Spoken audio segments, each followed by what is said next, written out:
There's going to be a lot in this video. I'm going to try to boil down most of what we've learned about being MCDM. So even though we're going to cover a lot of ground, the title is just one word: community, because that's the core of everything else. And it touches on decisions you make as a creator that might surprise you. So if you're a creator or a maker, maybe that's a better term for it. Why do all these terms sound like old sci-fi names? The makers, the creators. Doesn't matter. The point is, this is really a video for folks who want to make stuff and share it with others online. So if you're not somebody who does that, this video will, at best, be merely interesting. It's just advice. At the end of the day, only you can decide if any of this makes any sense. Let's get started. Okay, the first thing I think we've learned, it is incredibly difficult once you have made something to get anyone online to look at it if they have no idea who you are. Everything else in this video logically follows more or less from this harsh reality. And I say harsh because we wish it were otherwise, don't we? Wouldn't it be better, easier, more just if the work succeeded or failed on its own merits? Yes. Making it should be the hard part. You sweat and bleed onto the keyboard or, your macrame pattern or whatever. You bust your ass on this thing and you want to be done. You want someone to say, hey, nice job. Here's some money. Let me know what you do next. You want to feel encouraged, and bolstered by that, you want to move on to the next thing. That's all we want. That's all any of us want, I think. I mean, professionally, creatively. I don't think it matters if you're a plumber or a DJ, if you're a stay-at-home astronaut or a pet rock breeder. The hard part should be doing the work. Then you just want to get paid, get a pat on the back so you can do it some more. But that is not the reality we live in. If you've ever hung around any writers' forums, you have seen this advice. Once the work is done, once your novel is written, for instance, now the job of selling it begins. And that is the part writers hate. Because as any agent will tell you, selling the work means selling yourself. Convincing strangers you are interesting and likable. Writers hate this because writers are not interesting or likable. We are all huge misanthropes who do not like people. That is why we are writers. We think people are fascinating at a distance. We want to be left alone in a sufficiently chill yet stimulating environment, not unlike the Lo-Fi Girl channel. And yes, I know it's pronounced lo-fi, but I think I'm the only one left who does. And it's not lo-fi hip-hop, by the way. It is down-tempo jazz. But people think they don't like jazz, so you gotta call it something else. Anyway, we want to hang out with the people we invent, listen to what they say, and write it down. Real people are annoying. We know this because we are real people, and we are annoying. But you can't do that. You can't just put the work out there and walk away. You need to promote yourself, and that is something you should start doing now. It can be done. There is a way. Let's talk about it. Before you finish the work, maybe even before you start, although that can be dangerous, before you finish the work, you need to do two things. You need to find a community of people you've identified as the customers for your work. This should not be hard. You made the thing. It is like other things that inspired you to make this thing. So go find people like you talking about things like this. Then, once you find that community, you need to be in it. I mean, like for real, actually. Don't try to simulate it. Don't do it as a hustle. Actually do it. Read the messages and respond. Look at the kinds of posts and responses that get attention, that get positive attention. Learn what works here. Be a good community member. By the way, this should not be hard either because this is a community of people like you who like the stuff you like. And you need to do this for months. I know it sounds weird, but you need to make it a hobby. Check that community a couple of times a day. Don't make it a job. Just check the new posts once or twice a day.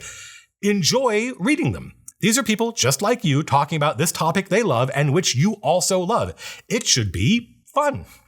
Don't respond because you feel like you have to. Respond because you have something to say. Just be normal. Be a normal fan of the stuff that is like this thing you made. Be positive. Be encouraging. Have a positive attitude. Talk about what you love. Don't waste time talking about what you hate. What's the point in that? I mean, it's okay to think those things or to gripe to your friends, but there is no percentage in putting that negativity out on the internet. There is literally no upside to it. So enough with the negative waves. Why don't you knock it off with them negative waves? Why don't you dig how beautiful it is out here? Why don't you say something righteous and hopeful for a change? You already have that positive attitude in you. It is what inspired you to love the category your work is in. You may have lots of critical opinions. Sure, we all do. But that is not your space. Those folks are not in that space to hear your critical opinions. So yeah, you're going to see people in that space being wankers. It is the nature of passionate people to go a little full tilt. But those people do not care about their reputation, and you do. That reputation is the reason you're there. And I think you would be surprised at how easy this is. I literally did this, and it worked. I subscribed to a fantasy forum. I participated in discussions. I did this on purpose as part of a strategy. But having decided to do it, I otherwise did nothing special except I tried not to be a dick. Like, before you folks here on YouTube knew me as the guy who always suggests the black company, I was known in that forum as that guy. It wasn't hard. It was fun because I love fantasy. So when I finished my first novel, I posted on this forum saying, hey, I just finished my first book and it's free for the next 2 weeks. This was years before I had a YouTube channel. The result was, well, first of all, the result was the mods left my post up because I was a member of that forum in good standing. I was not perceived, get used to this term, as a carpetbagger, as somebody going to folks I had no connections to and trying to get them to listen to me. I was perceived as somebody native to that space. The other result was, like 1,300 people downloaded my book in 2 weeks. Many of them liked it. They said so. It worked, in other words. And when I wrote a second novel, I didn't have to give that one away. There was already a small audience of folks who talked about it all on their own. There is a saying, it's true, it's 100% true, the best way to promote your first novel, write a second novel. Just replace novel with whatever your work is. But that first thing you did needs an audience. No audience? Writing a second book won't do anything. Nothing times nothing is nothing. I watched a friend of mine show up once a year on a fan site and just make these bizarre pronouncements. And even though he was a professional in that space, so these people were fans of work like his, and in some cases, fans of his actual work, he was not a member of that community. He didn't want to hang out there. He wanted to use that community to his own ends. His posts always seemed like, well, like what they were. Rants about how clueless everybody in that community was. And I was just like, what are you doing? You are not a member of that community. You don't want to be a member of that community. There's nothing about that space or spaces like it that you enjoy. In fact, you seem to mostly resent those spaces. But I think he thought, and I've seen this a lot, that people should listen to him just because he's a professional. He should be at least respected, maybe even celebrated, for coming down from the mountain to mingle with the hoi polloi. And it was so destructive. It really, really damaged his reputation. Compare this to another friend of mine who wrote a novel. Her novel was in a popular but narrow genre for which there were specialty bookstores. She went to these stores and just volunteered her time. Whatever the store needed, she'd help with until the folks at these stores got to know her and trust her. Then she would do stuff like see, oh, this popular author has a new book coming out. She would ask the bookstore, would you be interested in an in-store signing? You would be? Great. Then she would go contact that writer's agent and say, hey, this bookstore thinks there's an audience for a signing. Is that something your client would be interested in? During the signing, she'd volunteer to get coffee and manage the line of people and just generally be a dog's body for whoever needed it. And because she was fundamentally nice, folks noticed. Agents noticed. She went to book fairs and networked, learned who was who.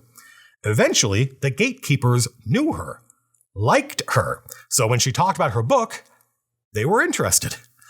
Of course they were. It is literally their job to find people like her. And it worked. She's got a book deal. She's sold more books. I think she got a movie option. That probably wouldn't work for you now because the world has changed a lot.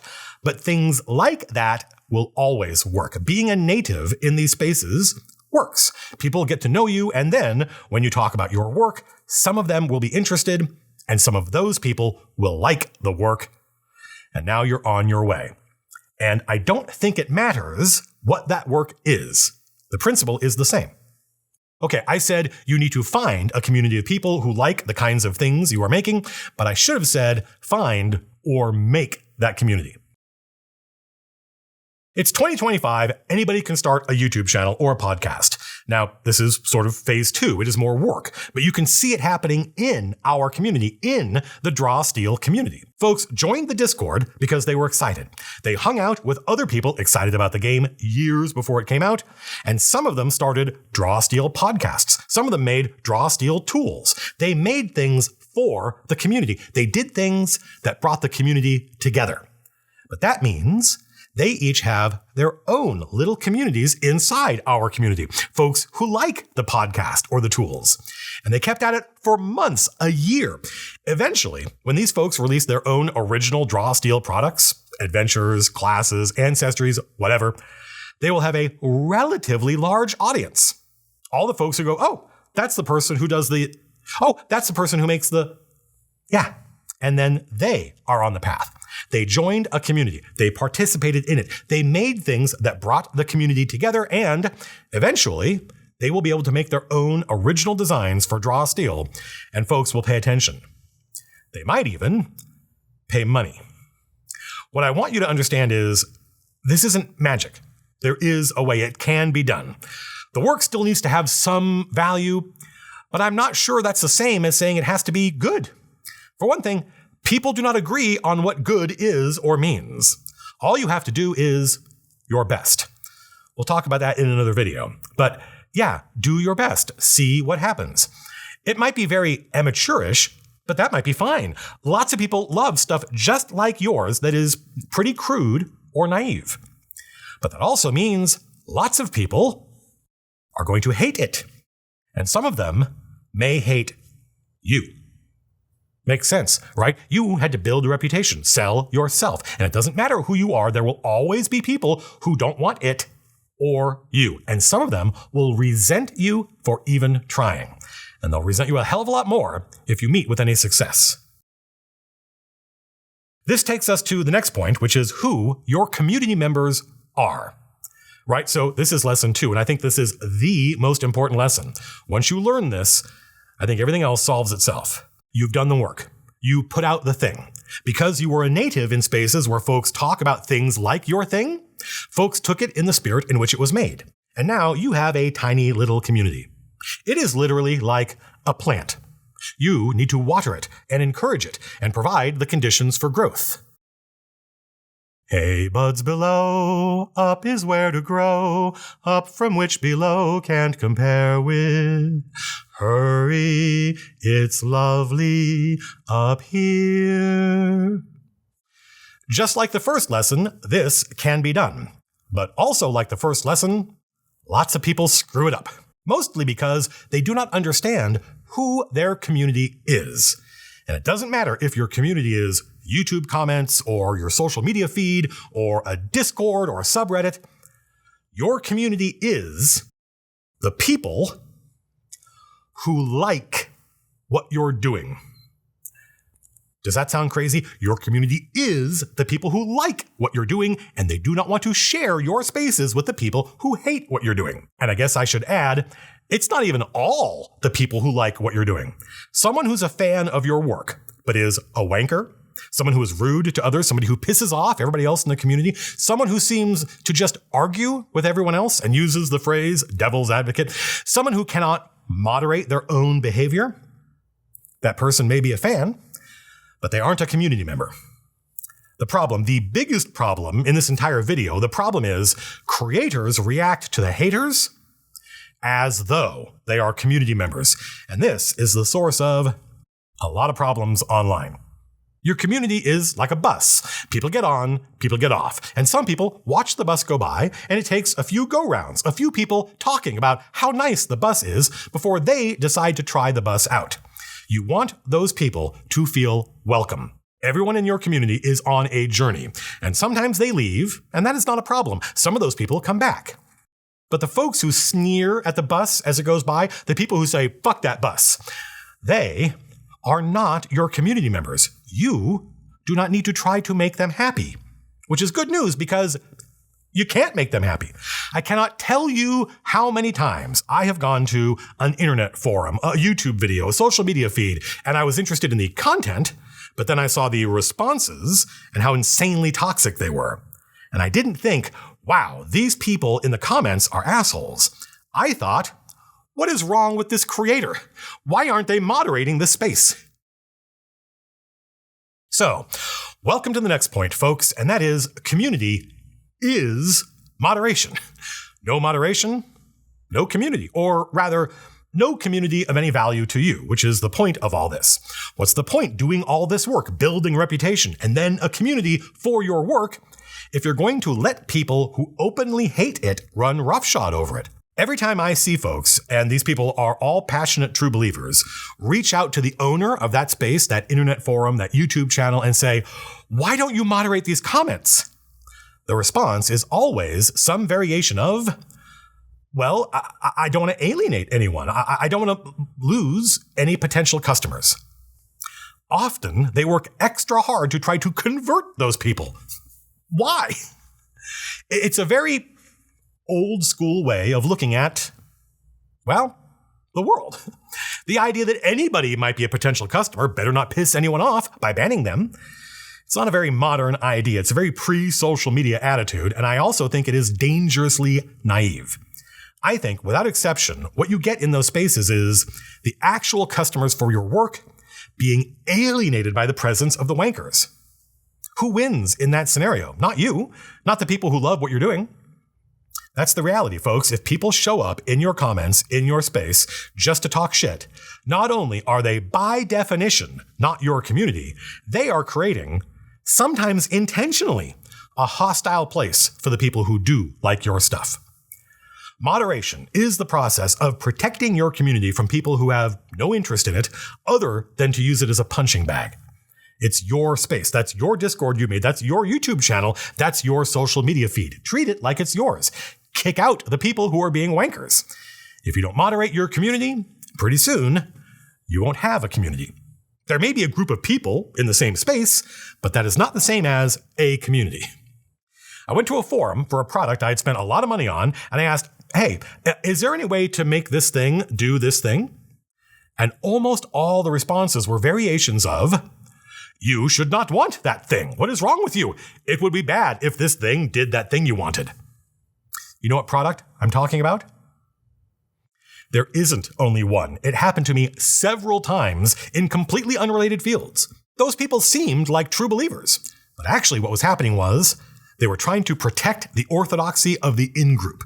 They belonged to the in-group, and the orthodoxy said, this product is perfect as is, which is true of no product. But that is what in-groups do. They reinvent Professor Pangloss every day. I saw someone come into our community and ask, hey, is there any way to learn about this one part of Draw Steel?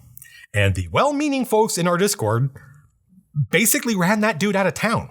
They didn't mean to, but they acted like, well, there's no possible way to get that information without spending a ton of money on the books.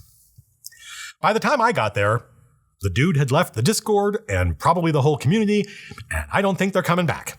So when I posted a link to a video with exactly what that dude was looking for, it was too late. Folks acted like it was somehow difficult or implausible to find that video, but I literally just Googled the dude's question and clicked on videos. Anybody could have done it. Here's another lesson, folks. Your community members can become fanatics, and this is bad. It is natural, it is a normal process, but you need to fight against it. And you can do it without upsetting anyone. Just be reasonable. When Draw Steel first came out, tons of RPG YouTubers made videos talking about it. Can you guess what they all thought? Some of them liked it, some of them didn't. Right?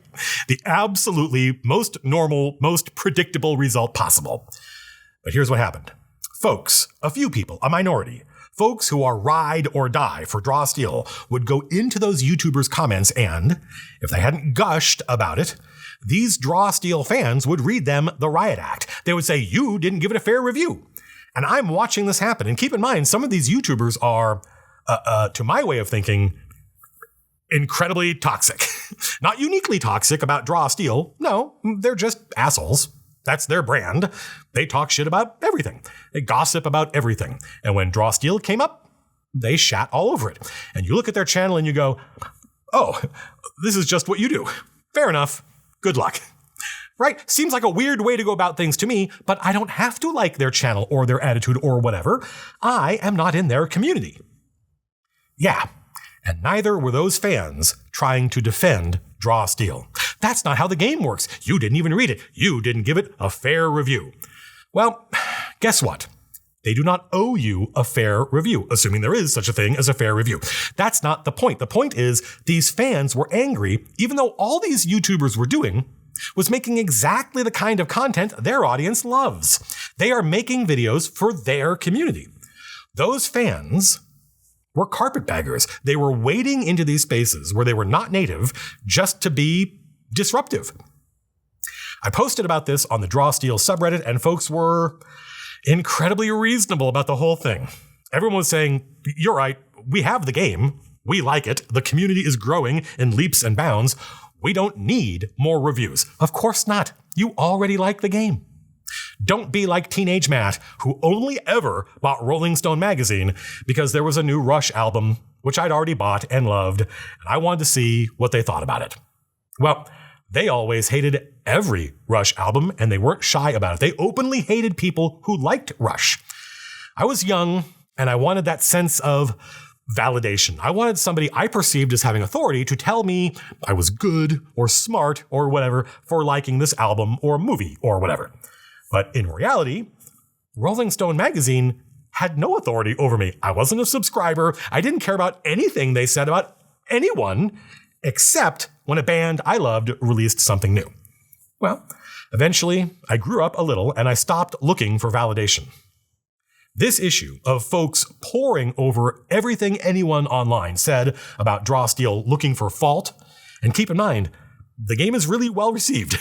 Some of these reviews are like 95% gushing, 5% I wish this was a little different. The issue got so big, we needed a new rule in our own community. Do not review the reviews. Do not come in here and post a link to a video from somebody you've never heard of just because they're talking about this game you already love. Some people couldn't hear this. They fought back, but that person is wrong on the internet. They couldn't police themselves. They couldn't just love this game and play it with their friends, talk about it with cool people online. That's enough for most people. It's a miracle, frankly, but for some people, a very small but vocal minority, they can't let it go. They can't moderate their own emotional state. And those people, even though they love the game, will end up on the outside of the community. They were, in other words, sticking their finger somewhere smelly and then coming to our community and saying, smell this. No thanks. You stuck your finger somewhere gross. That's on you. That is what no reviewing the reviews means. If you're in the community, you're on the bus. You don't need any reviews. You don't need validation. You already know you like it. What you want are other creators who like it, who are making videos about how they're using it or what they're making for it. The folks making Draw Steel class guides and live plays and podcasts aren't reviewing the game. They're using it. They're making things for it. Those are the folks you, as a creator, should support. Some people will make your product part of their identity, and they can't regulate themselves. They get really angry when they see a complete stranger talking shit about this thing they like, and then we end up moderating, not that person talking shit. They didn't do anything wrong. That's their community. They like stuff like that. We end up moderating our own community members who can't self-regulate. Does that seem strange? Matt is talking about the way in which our own community gets out of hand. Well, what do you think moderation is? It's not just kicking out the wankers. That's easy. That's not even that much work. It's corralling all the people who love your product, but don't all love it in the same way. They don't all agree. They're not all on the same stage of the journey. They're all bumping elbows and bruising each other, and somebody needs to wade in and act like the carbon rods in the reactor. Do you know what they call the carbon rods in the reactor? Moderators. This is the main job of moderation, moderating the reaction of all these little radioactive particles. You want that radioactivity. It is literally heat, and you need it to live. But an unmoderated reaction is death. Eventually, you want to hear the good news, folks? Eventually, the reaction becomes self-sustaining, self-moderating, and then you are really on the way. If you've done everything right, stuff like this happens. There was a discussion a few months ago online on a social media site for another RPG. This was not a draw steal space. It was a space for a completely different game. The thrust of the discussion was, draw steal is simply too weird for anyone to use. That post got a lot of traction, a lot of people agreeing. No surprise, draw steal is a competing game. There's a lot of hostility to it in those spaces.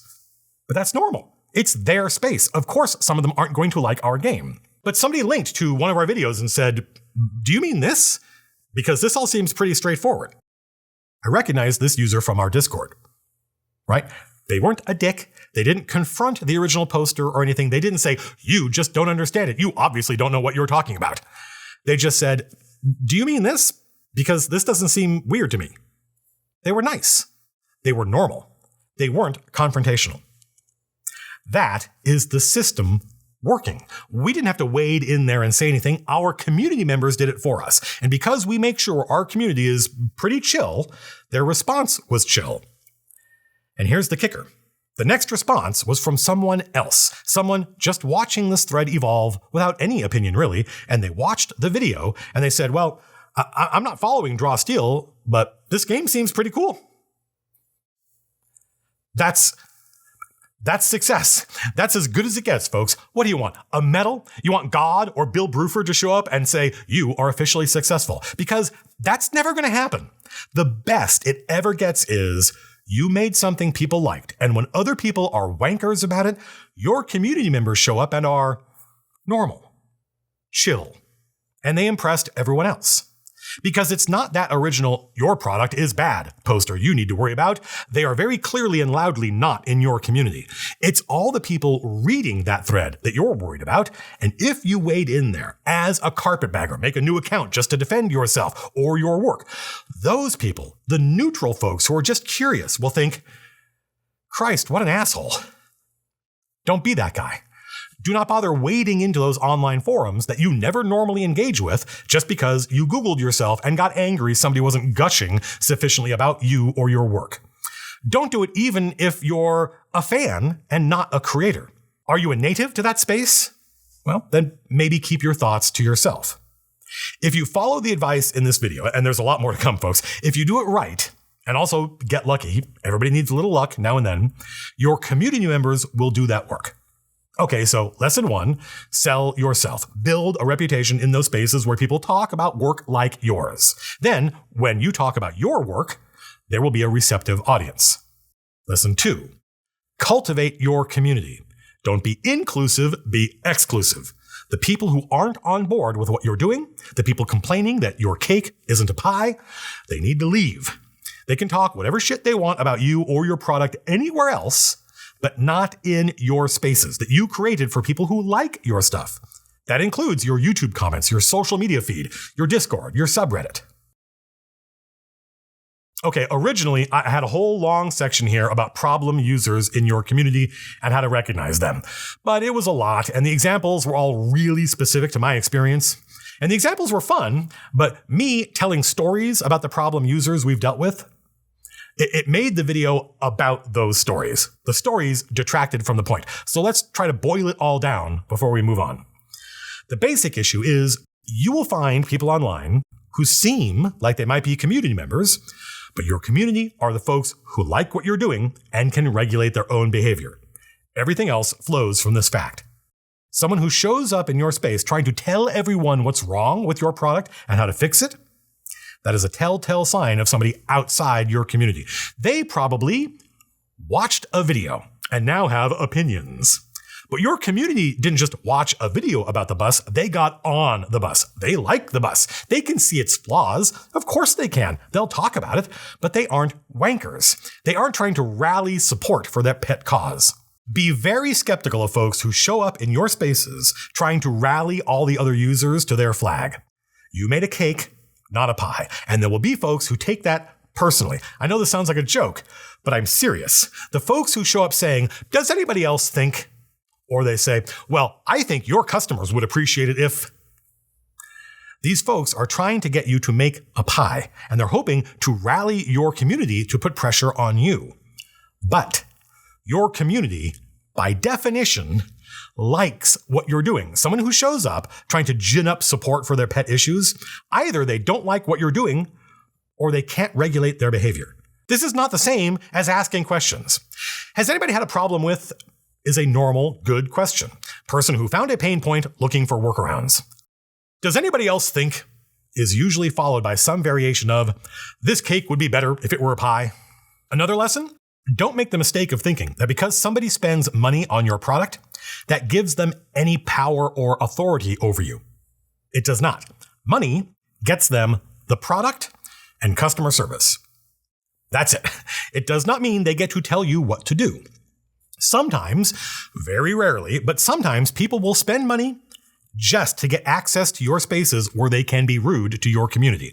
If you see that happening, do not negotiate with them, refund them. Okay, one story.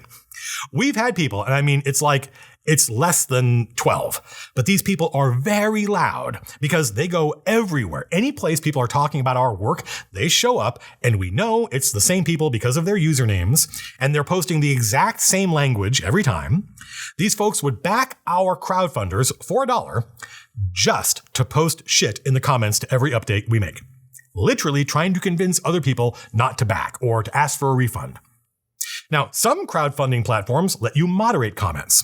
Some don't, or at least they didn't back when we used them. So you know what we did?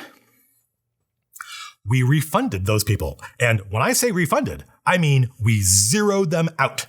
Oh, I see you backed all our crowdfunders. Here's all your money back. We no longer have any relationship. Goodbye. And you know what happens? They get angry. We get an email immediately. But I don't want a refund. Yeah, we know. These people are trying to use the money they spent to control our behavior. One dude literally said, I don't want a refund. I want you to do what I told you to do. No, you're not my dad. You are a customer. You are obviously unhappy. So we're sorry this isn't for you. Here's your money back. Does that sound crazy? Why? When someone demands you remake your entire book over again with different art, just to pick a random but real example, what do you imagine the rational end of that conversation is? If not, bro, here's your money back. Good luck. Spending money does not make you a community member any more than not spending money makes you not a community member. Your community are the folks who like what you're doing and can regulate their own behavior in your spaces. Period. Once you start putting your work out there, your novel, your art, your YouTube videos, your music, you will get people who don't care about your work. They have their own hobby horse, and they're hoping to use your work to raise awareness of their pet issue. Way before I was on YouTube, when I was just promoting my novel, I would get folks asking when my book would be available on some obscure platform I'd never heard of. Well, I was young and naive, and I was just delighted anybody was saying anything about my book at all. So I would scramble around trying to figure out how to get my book on that person's favorite platform. And it's never easy. It's at least like an entire weekend's work. Because first of all, it's weird. The mainstream platforms tend to be pretty smooth. The obscure platforms tend to be pretty weird. And then, once you think you've done it, you have to test that you did it right. I would do this, upload my converted novel to this new platform, respond to the poster who complained, and nothing. No response. No downloads. I mean, sometimes I'd get a good job, but no sales. It took me a while to realize what was happening. These folks are not interested in reading your thing or playing it or listening to it. They just want to approve of the way you did it. They are fans of that platform, and it bugs them more people don't know about it. So when they see someone like you creating in that space, they see it as an opportunity to expand awareness of and investment in their favorite platform. This is a major issue I see creators get distracted by all the time. Compare this to a former coworker of mine who had, for a brief period, the #1 app on the brand new Android App Store. It was called Smoke a Bowl. And if you don't know what that's a reference to, you probably shouldn't be watching this video because I swear a lot in it and you are too young.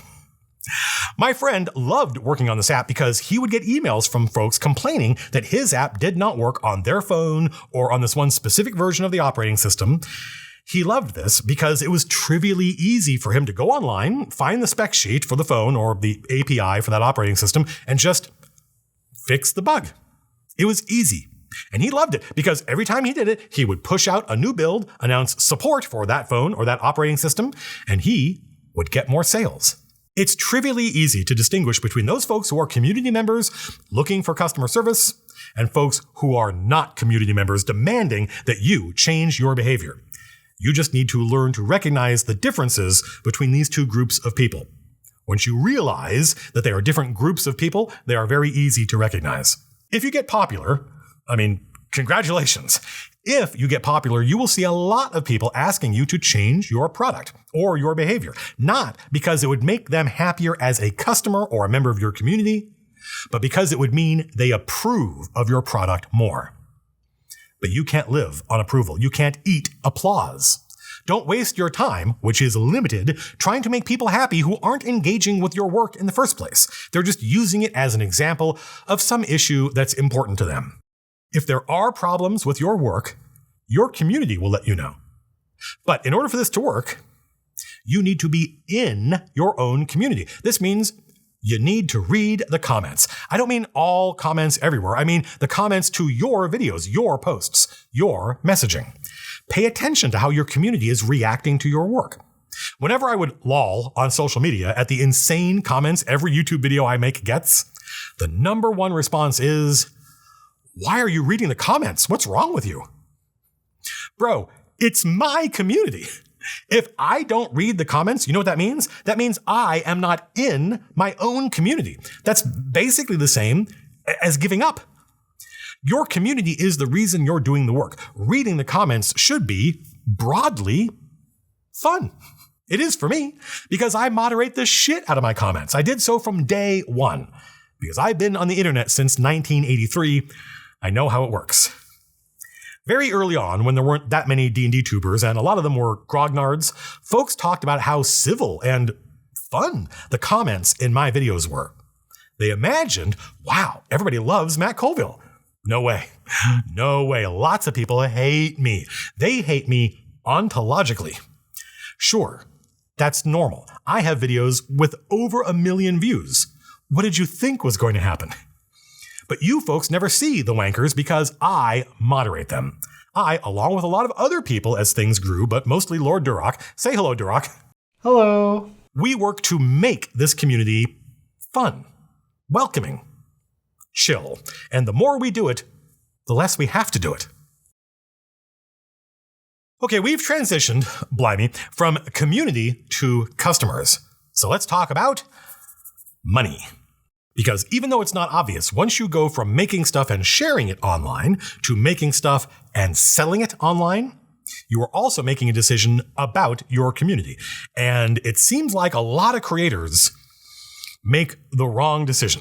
The normal thing folks do, I've seen it, you've seen it, is they charge as little as possible, maybe even nothing. So I'm going to say something that might be counter to what you've been led to believe, but here goes.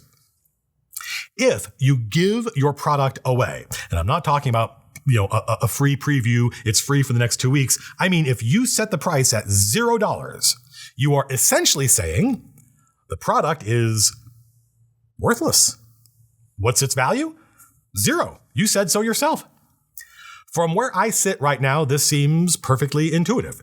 It's the reason we invented money, to act as a medium of exchange. But I understand the attitude of the people who think they have to give it away.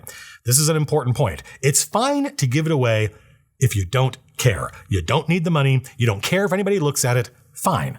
Do what you want. But it's a mistake to imagine that if you give it away, you will therefore reach the widest possible audience. I think that's just wrong. It is a logical but naive way of thinking about value, the value of your time, your work, your effort.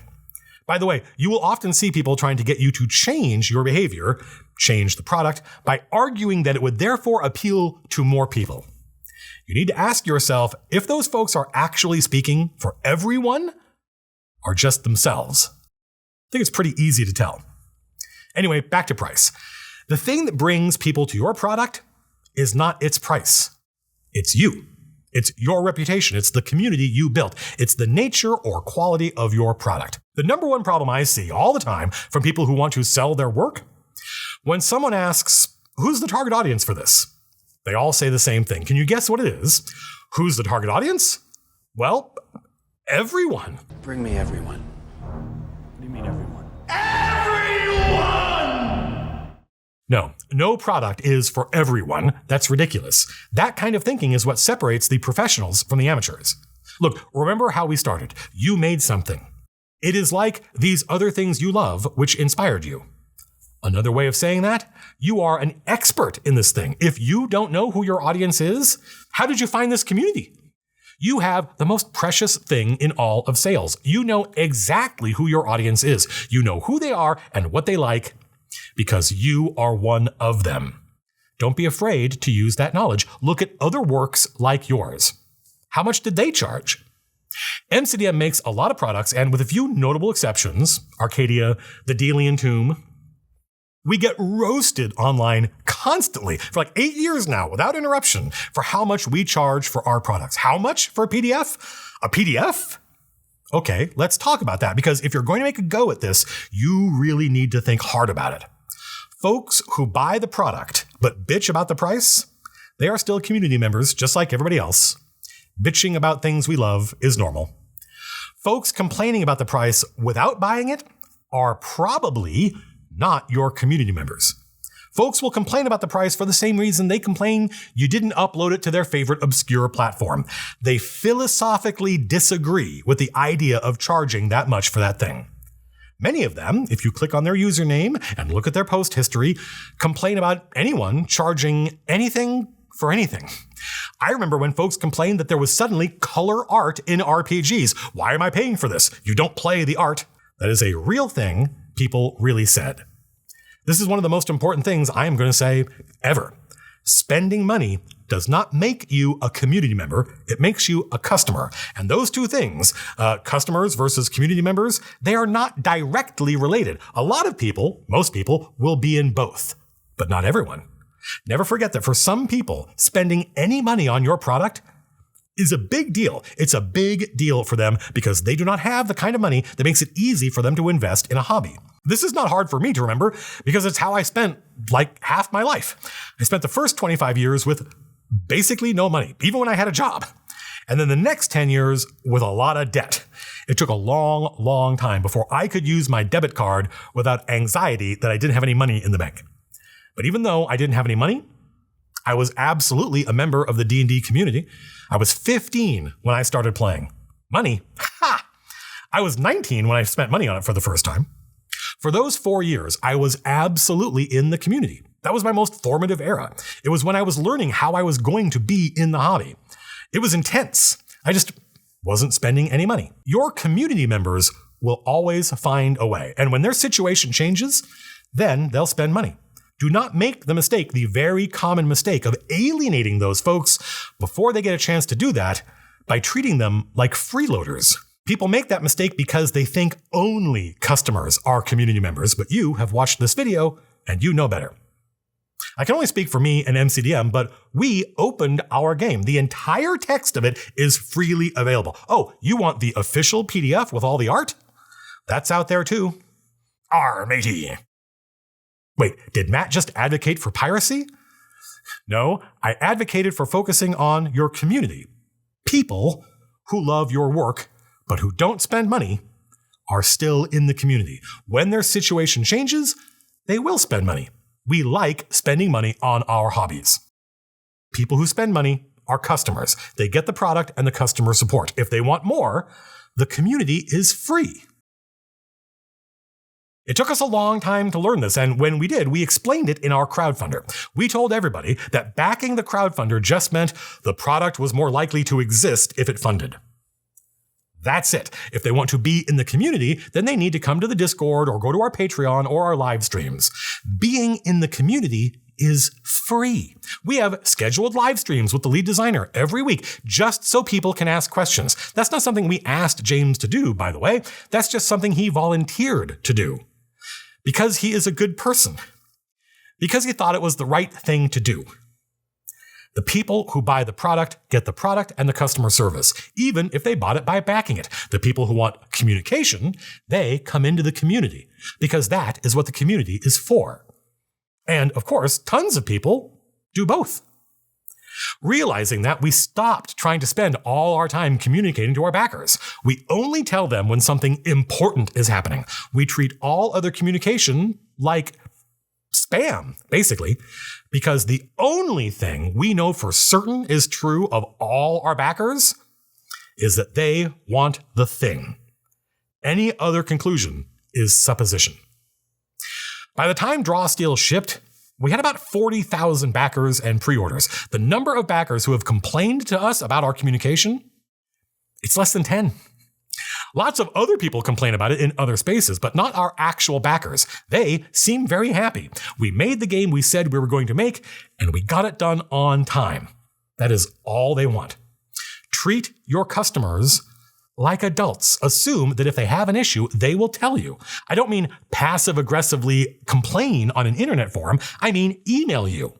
Assume that people who are actually unhappy will email customer support. Treat your customers like adults. The more we do this, the more successful we become. There are exceptions to this rule, but I would not want to bet on being one of them. In my limited experience, the more communication you see from a crowdfunder, the bigger a problem there is. These days, when I see a crowdfunder with a lot of updates, or updates that have an astonishing number of comments, it is always, and this is just the crowdfunders I've seen, I'm sure there are exceptions, a sign that the crowdfunder is in trouble. When crowdfunding started, part of the pitch was that your backers would get to watch the sausage being made. Well, we thought that too. But it turns out that was just an idea those folks had when they invented crowdfunding. It doesn't bear any relationship to reality now that the concept is more mature. For us, for MCDM, as a rule, every non-critical update, here's the art, here's what we did last week, got less and less engagement. What your backers want is the product. What they want is the product, and they want to do the least amount of work possible for it. They already gave you a bunch of money. They don't want to have to do anything else. Everything you ask them to do after that, every message you ask them to read, is annoying them, and you need to be aware of that. My advice is you should treat all communication with your backers outside of the important stuff about like shipping dates and when their credit cards are going to get charged, treat all other posts like spam. Because the only thing you actually know your backers want is the product. Backing costs money. But the community is free. Never make being a member of your community dependent on people spending money. That's one of the reasons our customers do not complain about our communication, because joining the community is free. We have a Patreon, and we try to make sure our patrons get the straight dope first, because that's what they're paying for. But we also make sure that they understand, apart from playtest documents, prototype alpha versions of the products, none of the information we share, none of the lore, none of the design diaries are exclusive to Patreon. We just try to make sure the patrons hear about stuff first. But we don't treat information like treasure. We talk about everything we're working on all the time in all the spaces we're in. It's fun. There will always be people who say, isn't more communication always better? That is a dangerous trap to fall into. If you follow that logic, the result is you spend all your time communicating and you don't get anything done. It's basically the reverse social media version of the moral imperative. There's a million different things folks could say you should be doing better, and there's no argument against it. Of course, I should always be doing everything better than everything else, but I can't because that's logically impossible. All we can do is our best. Generally speaking, the more we treat our community members like adults, the better results we get. When folks try to manipulate us, they often do so by saying they're speaking for other people. But that only makes sense if you assume other people can't speak for themselves. What we have learned is they absolutely can and will. When there was an actual fuck up with one of our first crowdfunders, holy shit, the backers were not shy about complaining. Your customers are the people who spend money. Your community members are the folks who like what you do and want to be part of the community. The more we understood that these were two different groups, the better outcomes we got. Of course, there are many, maybe even most people in both. But most is not all. Lots of people will love your work and never join the community. That's fine. They have their own community, probably. We talk about our Discord in all our videos. We even put a link to it in our book. The Discord is free. The subreddit is free. Our Twitch streams and Blue Sky feeds are free. Assume that people who want to join the community will. Assume people are adults. Treat them that way. So, how much should you charge? I have no idea, but don't be afraid to charge what you think your product is worth. Just be aware that there is not necessarily a right answer to that question. It's a guess. It's a guess, and there's not a right answer, but you can absolutely guess wrong. If you do that, your audience will let you know. When people complain about your price, click on their username. Look at their post history. Look at the forum on which they are posting. You will be able to tell whether they are actually a community member, in which case you may indeed have priced your product too high, or they're just somebody who likes arguing about this stuff on the internet. Knowing that there isn't a right answer, you go online and you look at other things that are roughly the same as yours in terms of length, quality, content. You know your product. You are an expert on it. Don't be afraid to be an expert. I once worked at a company where the executive producer was very proud of the phrase, "We make champagne on a beer budget." But that was not true. It's not possible to make champagne on a beer budget. What we made was bad champagne. I enjoy telling that story, and I told it to our general manager recently, and he gave me a look. And he said, "Actually, Matt, I think we make beer on a champagne budget. And that means we can make really, really good beer." The people in our community who buy our products, these are folks who are happy to pay a premium for really good beer. Now, that is not me arguing that you should charge as much as you think you can get away with for your product. You already know whether the thing you made is a prestige product or not. MCDM spends a lot of money making its products, and we charge accordingly for it. We think that lets us keep things to a very high bar of quality, and our community members, almost by definition, agree. They often say so. My novels? Completely bog standard fantasy nonsense, and I charge like $15 for one because that's about normal for books in that category. Now, if there were ever a limited special edition hardcover of my books, well, that would be a different story. I think a lot of people, completely understandable, they are principally motivated by fear. They're afraid to charge for the work at all. If they charge for it, they're afraid they charge too much. I mean, that can happen. You can absolutely charge too much for something, but if you do that, your community will let you know. This video was written in this order on purpose, so that by the time we're talking about price, we are framing it as part of how you manage and cultivate the community. The community comes first, then the product with a price. Now, you will find many successful people who give their work away, but in every instance, they can afford to do this because something else is making up the difference. A lot of musicians feel like they have to give their music away and then make money touring. Well, okay, but I have spent a lot of money on music I could listen to for free. I buy FLAC files. I buy the colored vinyl, even when sometimes I know it's a digital master. Sure, because I like supporting artists and I like owning the music. If you literally believe that customers and community members must be the same, then your moderators become customer support. That's assuming you have moderators. With one exception, our moderators are all volunteers. There's no conflict of interest there because they don't work for us. They are members of the community who want to help keep the community on track. Being a moderator is their way of giving back to a community that they love. They literally do not work for us. We do not tell them what to do. We do a call with all our moderators across all platforms once a month, and the point of the call is, how can we help you? If all customers were community members, then our moderators would be at least partially responsible for customer service. But they don't work here. They don't have any power over our products. They can't issue refunds. It was a huge relief to our moderators when we told them they're not expected to perform customer support. There is a constant influx of people coming into the Discord looking for customer support, but all they have to do is email hello@mcdmproductions.com. If you're one of those people who finds answering emails and making phone calls an awkward social experience, then you need to find somebody to do that for you, because that is what customer support is about. And if you have a product to sell, then you need to do some work to support it. If you don't get back to your customers in a timely manner, you're not going to have customers much longer. I don't really have advice on how to source your moderators.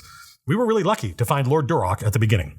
The best thing I can say is, I think all communities have a few Lord Durocks in them. You just got to find them. I wish I could give more guidance, but we just got lucky. I shared this video with Durock, and he said two things. Your mods are the people in your community that make you think, wow, why can't everyone be more like this person? Specifically, the folks in your community who spend some of their time trying to help other users.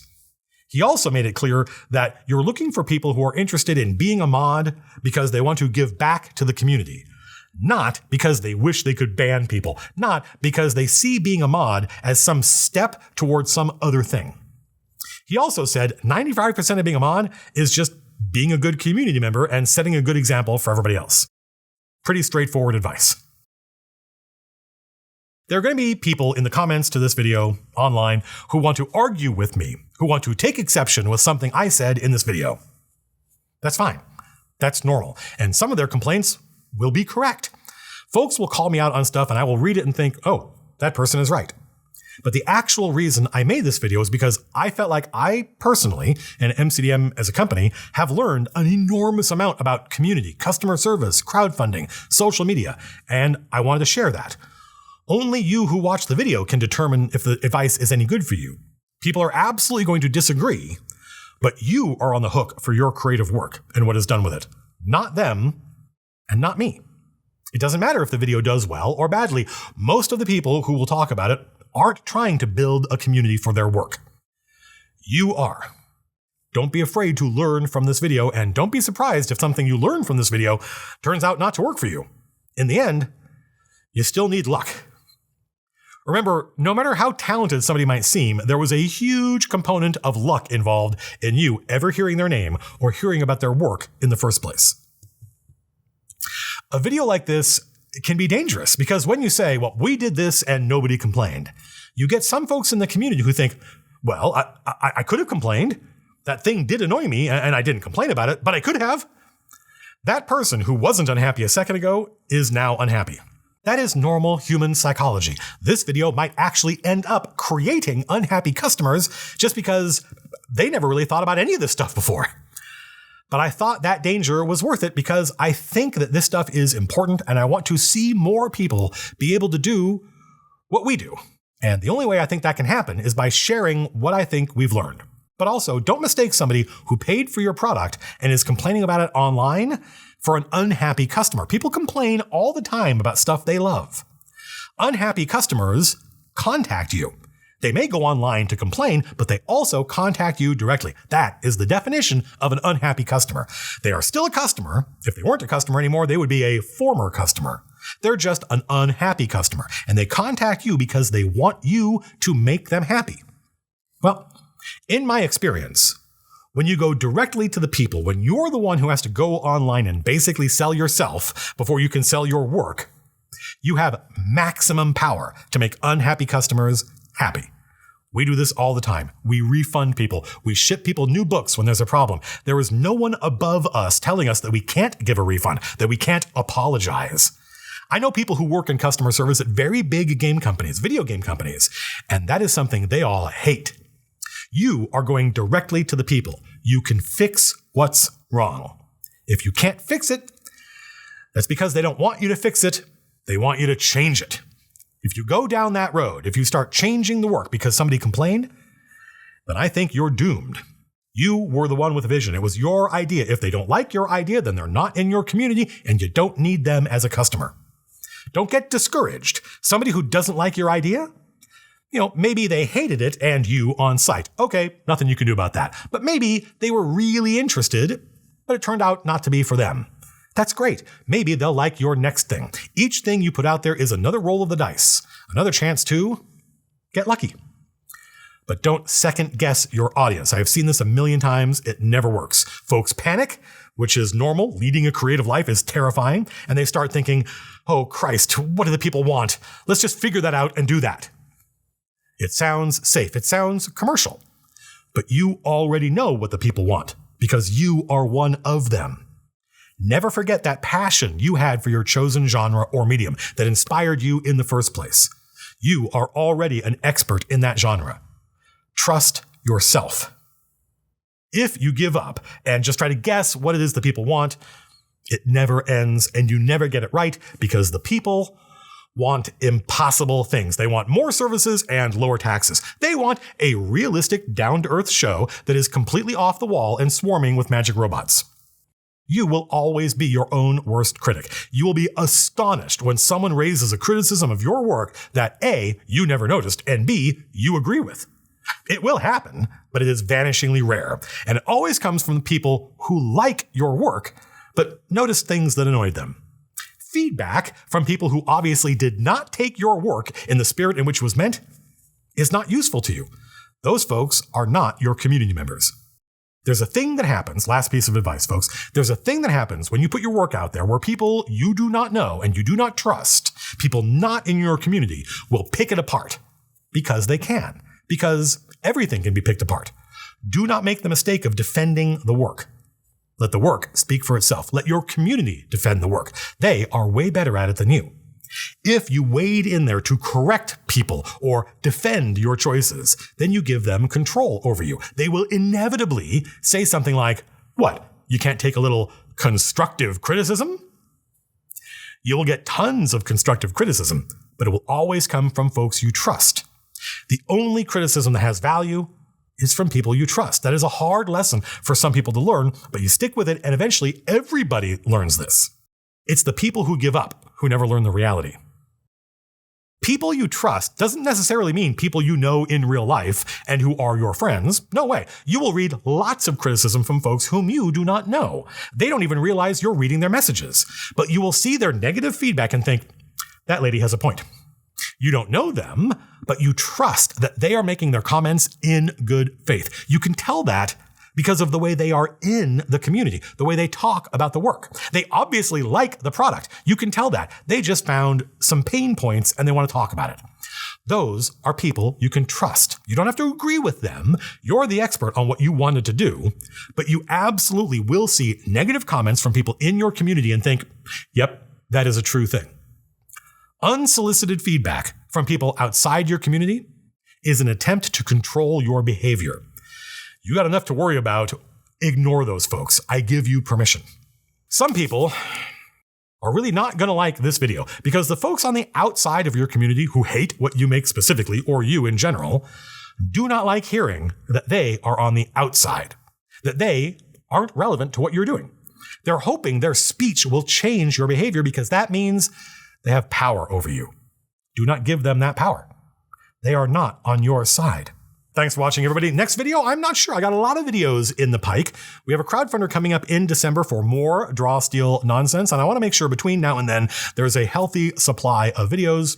We will be live on YouTube this Saturday at 11 o'clock because I always think it's a good idea to go live and hang out with folks after we release a video. Other than that, I think the next video might be a bit of a detour, something unusual, something special. And then I think the video after that will be a draw steel video, probably about our ancestries. Until then, peace out. I said this a couple times in the video, but now that I'm here at the end of it, I just want to make clear that the reason it was important to me to make this video is because I see other people out there trying to do what we do, and I want them to succeed. That is the only reason I did this, is because the same reason I started a YouTube channel in the first place. I wanted to make more Dungeon Masters. I did this video because I want more people to be able to earn a living or even any money at all off the work that they do and share online. It is possible. Don't let people discourage you.